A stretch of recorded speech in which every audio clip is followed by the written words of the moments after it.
Have you taken any precautions should everything go to shit? Talking like apocalypse type. You got a gun?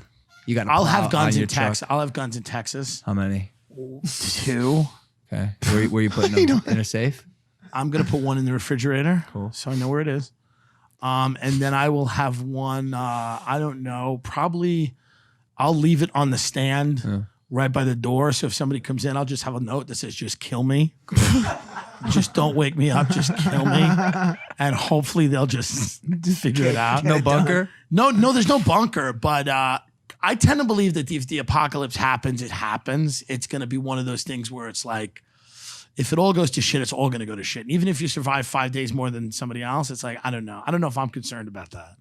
I don't know if I want to live to be like, well, that was the Hollywood sign. Like, I don't need to be that guy. Well, that could be your movie, right? That's a good like point. if you live throughout it, right? The world will build. It's called This Is the End, but with Seth Rogen. Yeah. Also, if that happens, there's It's such an LA conversation to be like, if everything ends and everyone's dead, where are you and what is your content? What are you? How do you turn that to your advantage? Mass starvation, nuclear attacks. Hold on, this is only how will you LA monetize? conversation. Yo, Middle America is prepared for the. I asked you this question. They're prepared. They would rattle off. Where you grew up, people are prepared. My dad has prepared. 2 knives on him at all times. Right. Guess where? You'll never guess. I don't know. Neck. Ball sack. Ball sack. That's not Neck. The fucked up thing. He goes. He shows me his knife. He always whips it out like this. You've seen it. Always. Yeah. It's like a little whip. It's smart. It is and he smart. has one around his neck. You can yank down. Well, during like the riots and the pandemic, everybody started to get real apocalyptic. Like everybody. That's what I'm saying. Yeah, Did you take any precautions? I moved to the desert for 6 months. I went to Palm Springs. I got out of LA. I went out. I left because I was in West Hollywood and every day it was like a problem. So I went out. I rented a house in the desert and I lived there. And then I just came back to the valley. But I got out. So I did take a precaution. I left. Have you ever seen the show Doomsday Preppers? Yeah. Ironically, they're gonna die. The people that do that show will be the 1,000%. first to die. Why? They will electrocute themselves. Day one of the They do these trials. The trials always fail. Melissa, you were supposed to get to the river faster. Yeah. I always look at these people and I say to myself, damn, these are the motherfuckers that are going to be left if the world ends. Yeah, it's horrible. Like he talks about GP. And by the way, he talks about GP. Way to spend your life. Like, yo, GP is going to be the person that repopulates the earth. Fauci's right now, but for 30 years, Fauci had to be the loser talking about germs. So all his whole life, Fauci was the guy at the party. He was like, the virus replicates. You go, will you shut up?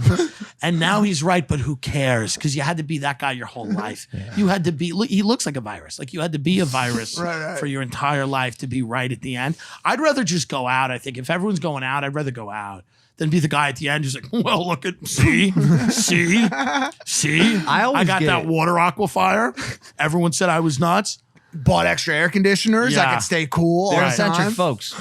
Well, they're eccentric folks for sure. But I always think about, I'm way too logistical. Yeah. With the shit.